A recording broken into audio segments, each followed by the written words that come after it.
Damn, that was a long one. I know, right? I've been so tired lately. You know why? Why? Because I've been doing so much research for my debate tonight. Oh, yeah? Yeah, tonight I have a debate in Hartselle. I know this is probably the first time you're hearing about this. It's okay. I have a debate tonight in Hartselle, Alabama. So I don't know if any of you heathens out there are in North Alabama, but there's going to be a debate. It's against Lawrence Tisdale, me against Lawrence Tisdale, and we're going to be doing that. So I've been really preparing for that, and it's taken a couple weeks, but I feel like I've got this one down. You want to tell them what it's about? Well, yeah, it's the topic of the debate. Well, so the topic of the debate is intelligent design is the best explanation for the diversity of life.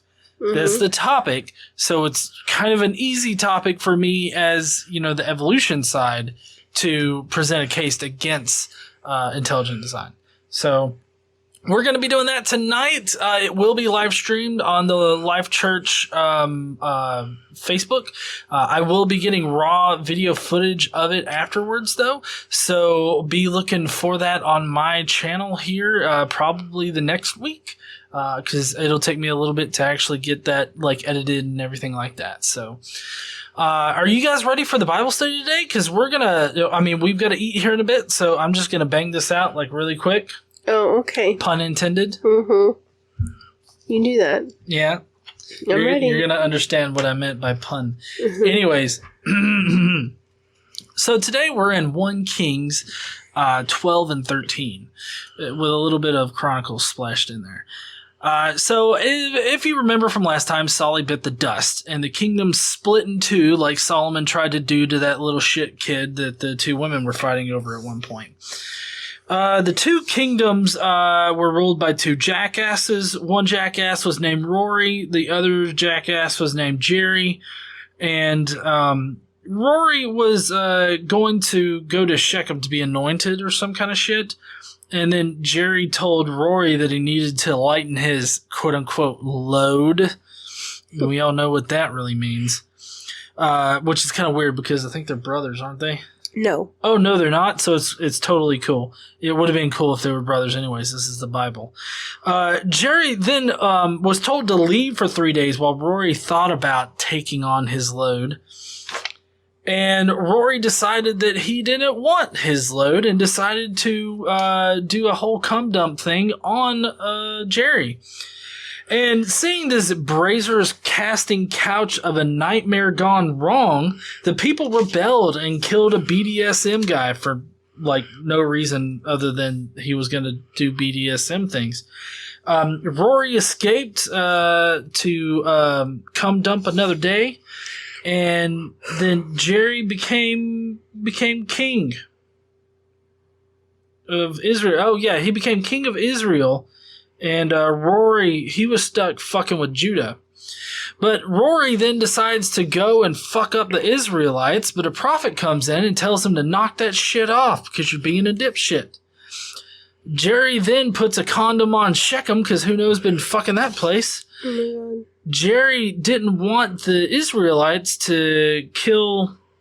there's this whole thing where Jerry didn't want the Israelites going all the way to Israel to sacrifice animals, or Jerusalem, whatever, to sacrifice their animals to their not so blood god, but a blood god kind of god. At the temple. At the temple.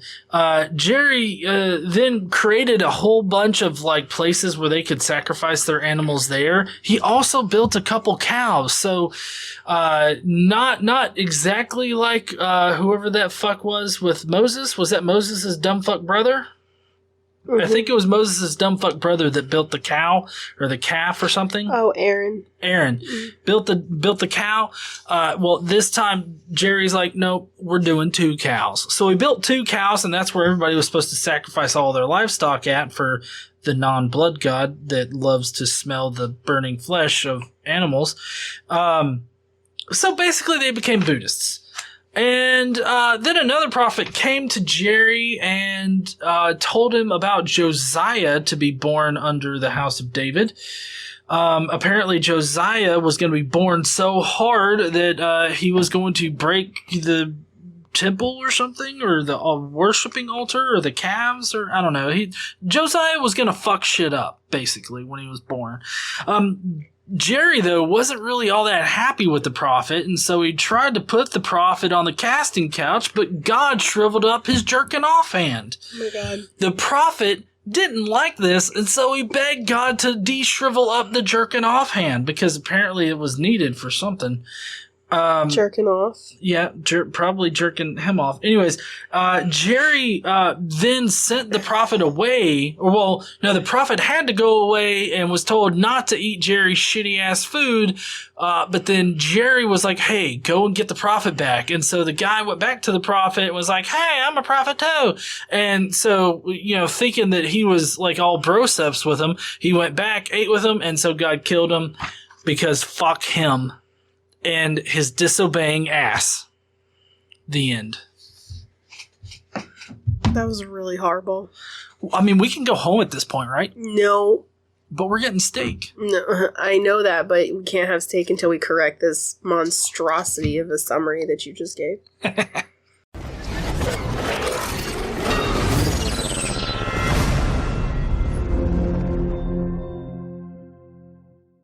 What's up, heathens? How y'all doing?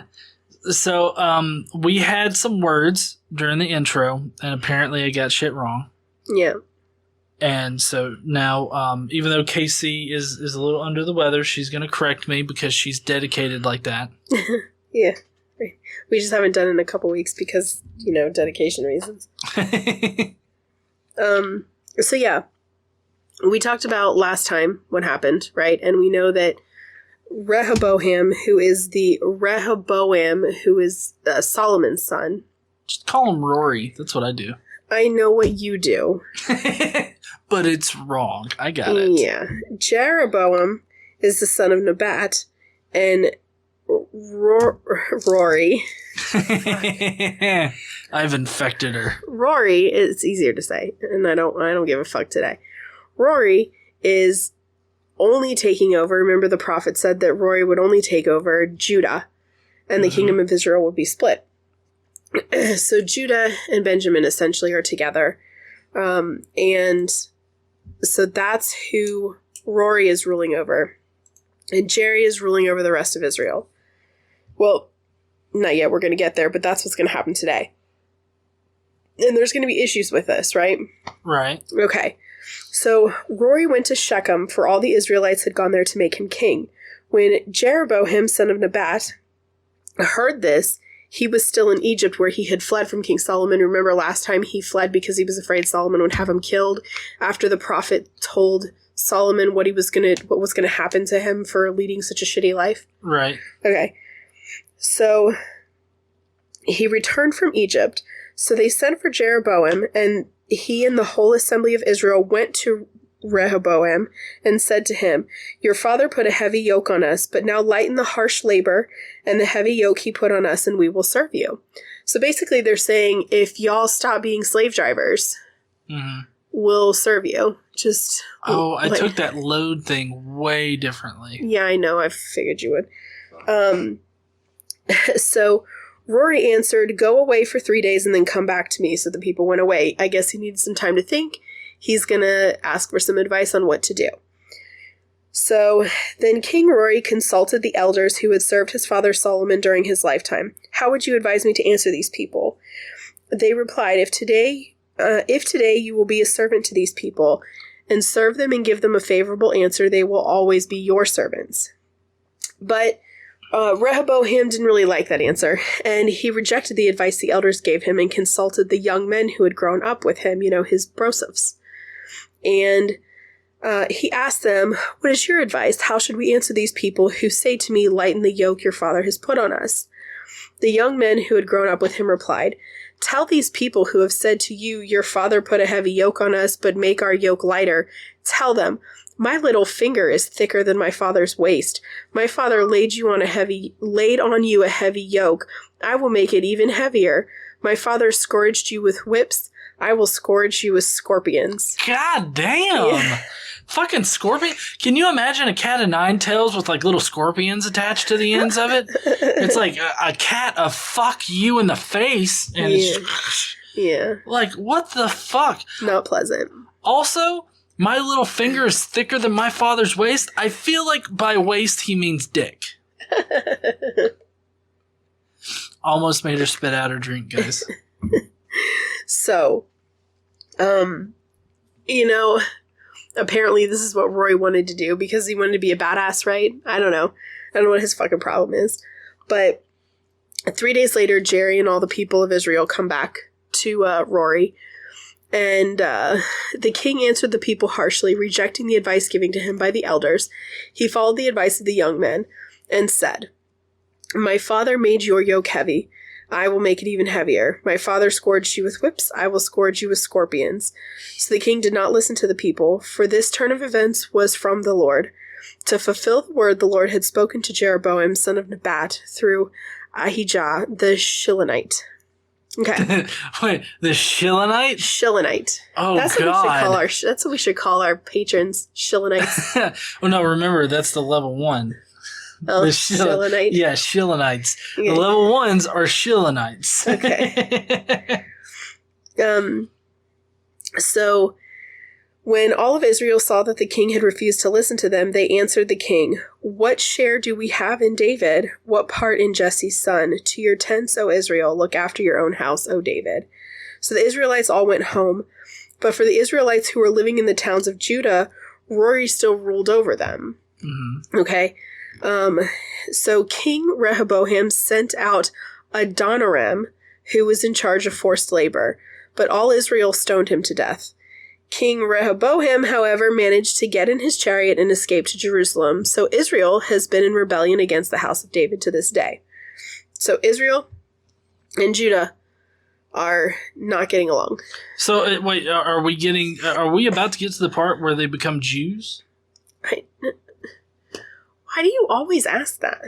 I've always been confused as to that particular delineation in the Old Testament because, like, at some point they become Jews, and I'm aching for the day when it's like finally they're called Jews because, like, right now, I mean, they're Israelites, but now there's two kingdoms. One kingdom is of Judah, and it's like, oh, we're about to call them Jews. I'm sure that when we get there, you will know about it. I will throw a party. Okay, we'll have a Jew party. Sounds so bad. Okay, are we ready to continue? Yes. All right, so when all of the Israelites heard that Jeroboam had returned, they sent and called him to the assembly and made him king over all of Israel. Only the tribe of Judah remained loyal to the house of David. Yeah, because they know not to bail. When Rory arrived in Jerusalem, he mustered the whole house of Judah and the tribe of Benjamin, 180,000 fighting men, to make war against the house of Israel and to regain the kingdom for Rehoboam, son of Solomon. But the word of God came to Shemaiah, a man of God, a prophet. Say to Rehoboam, son of Solomon, king of Judah, to the whole house of Judah and Benjamin and to the rest of the people, this is what the Lord says.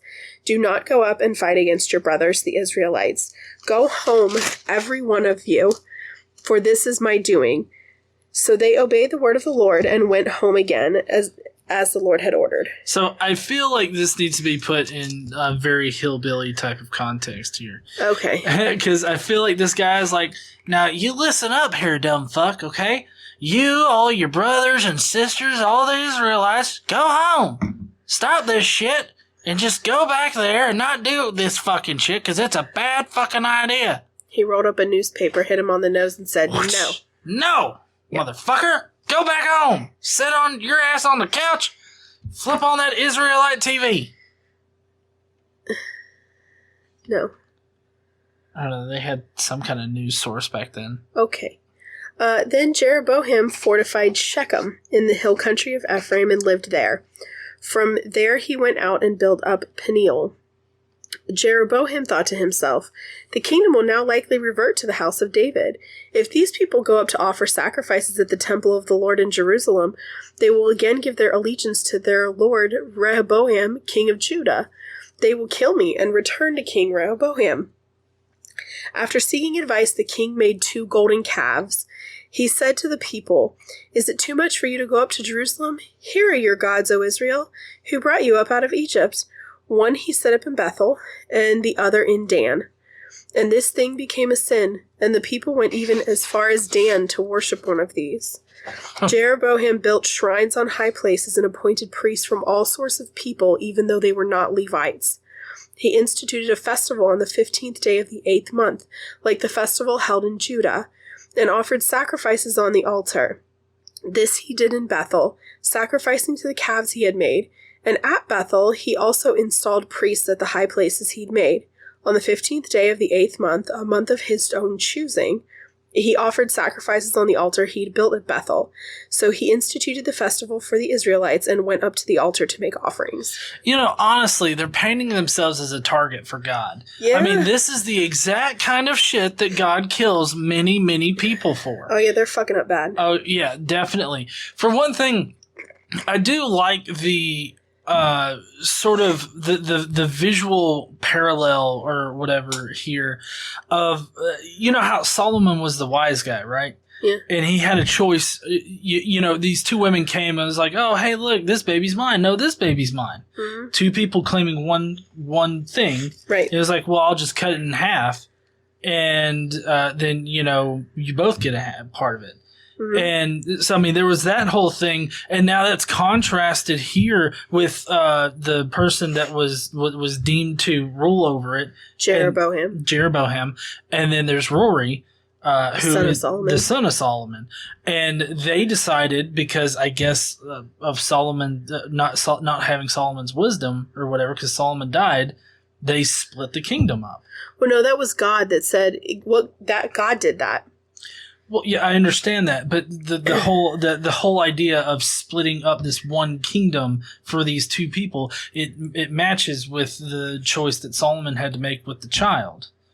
Well, sort of, yeah. But what happened was, because of how well David served God, that's why Rehoboam, son of Solomon, got to keep a tribe because of David, not because of Solomon.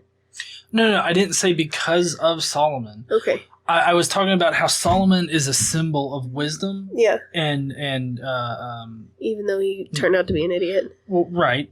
But it's kind of like God then decides to cut it in half or whatnot, mm-hmm. and that is only turned into a clusterfuck. Yeah, it's going to get worse. That's why I said it's contrasted. Yeah. Because there's two different things. And then there's the symbolism of the cows, the calves. Uh-huh. Because that's what Moses' dumb fuck brother did. Yeah. Building up that cow to worship it, except it was 1 cow. Now it's 2 cows. Well, it's calves. Or calves, whatever. Mm-hmm. So, if you noticed before, I said that Jeroboam appointed people of all kinds to serve as priests at these high places, at these shrines. The Levites are the priests, but that's not what's happening here. So the priests and Levites from all of their districts throughout Israel sided with Judah. They went to Jerusalem. They abandoned their pasture lands and property and came to Judah and Jerusalem because Jeroboam and his sons had rejected them as priests of the Lord. Those from every tribe of Israel who set their hearts on seeking the Lord, the God of Israel, followed the Levites to Jerusalem to offer sacrifices to the Lord, the God of their fathers. They strengthened the kingdom of Judah and supported Rehoboam, son of Solomon, 3 years, walking in the ways of David and Solomon during this time. Well, yeah, because they knew not to fuck with God. Yeah. Because, I mean, if anybody knows not to fuck with God, it's going to be the Levites. I mean, do you remember what God did to Aaron's 2 sons that used the wrong incense? Oh, yeah, he fucking puff past them. Oh, right up their asses. Yeah. He turned him as like Pete fucking Dragon. By the word of the Lord, a man of God came from Judah to Bethel. as Jeroboam was standing by the altar to make an offering. He cried out against the altar by the word of the Lord. "O altar, altar, this is what the Lord says. A son named Josiah will be born to the house of David. On you he will sacrifice the priests of the high places who now make offerings here, and human bones will be burned on you." That same man of God gave a sign. This is a prophet, right? He's doing his thing here. "This is the sign the Lord has declared. The altar will be split apart, and the ashes on it will be poured out." When King Jeroboam heard what the man of God cried out against the altar at Bethel, he stretched out his hand from the altar and said, "Seize him." But the hand he stretched out toward the man shriveled up, so that he could not pull it back. Also, the altar was split apart, and its ashes poured out according to the sign given by the man of God, by the word of the Lord. And then the king said to the man of God, "Intercede with the Lord your God and pray for me that my hand may be restored." So the man of God interceded with the Lord, and the king's hand was restored and became as it was before. Right. So, I mean, basically this is just God flexing his big dick muscles. Well, and it's weird because usually you would have to, like, give him something in order for him to fix the fucking problem, but it doesn't seem to be that way here. Well, no, because of the prophet. I mean, apparently the prophet... interceded. Yeah, well, I mean, God is the prophet's bitch. Okay. I thought the prophet was God's bitch. Well, I mean, apparently there was a role reversal because, I mean, who tells God what to do? I mean, people in the Israelites in the past had influence over God. Okay. But I mean, ultimately, he's going to do whatever the fuck he wants to do. Well, yeah. Yeah. So the king said to the man of God, "Come home with me and have something to eat. I will give you a gift." But the man of God answered the king, "Even if you were to give me half your possessions, I would not go with you, nor would I eat bread or drink water here. For I was commanded by the word of the Lord, you must not eat bread or drink water or return by the way you came." So he took another road and did not return the way he had come to Bethel. Now there was a certain old prophet living in Bethel, whose sons came and told him all that the man of God had done there that day. They also told their father what he had said to the king, and their father asked him which way did he go. And the son showed him the road the man of God from Judah had taken. So he said to his sons, "Saddle the donkey for me." And when they had saddled the donkey for him, he mounted it and rode after the man of God. He found him sitting under an oak tree and asked, "Are you the man of God who came from Judah?" "I am," he replied. So the prophet said to him, "Come with me and eat." The man of God said, "I cannot turn back and go with you, nor can I eat bread or drink water with you in this place. I have been told by the word of the Lord, you must not eat bread or drink water there, or return by the way you came." The old prophet answered, "I too am a prophet as you are, and an angel said to me by the word of the Lord, bring him back with you to your house so that he may eat bread and drink water." But he was lying to him. So the man of God returned with him and ate and drank in his house. So the guy deceived him to get him to do that. Right. So while they were sitting at the table, the word of the Lord came to the old prophet who had brought him back. He cried out to the man of God who had come from Judah, "This is what the Lord says. You have defied the word of the Lord, and you have not kept the command the Lord your God gave you. You came back and ate bread and drank water in the place where he told you not to eat or drink. Therefore your body will not be buried in the tomb of your fathers." Oh, shit. You have disrespected your family honor. Yeah. When the man of God had finished eating and drinking, the prophet who had brought him back saddled his donkey for him.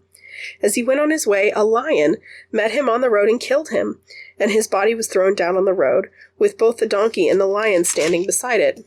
Jesus Christ. So I like how the lion comes up, only kills this poor schmuck, and then the donkey's just sort of standing there like, oh, fuck, what do I do?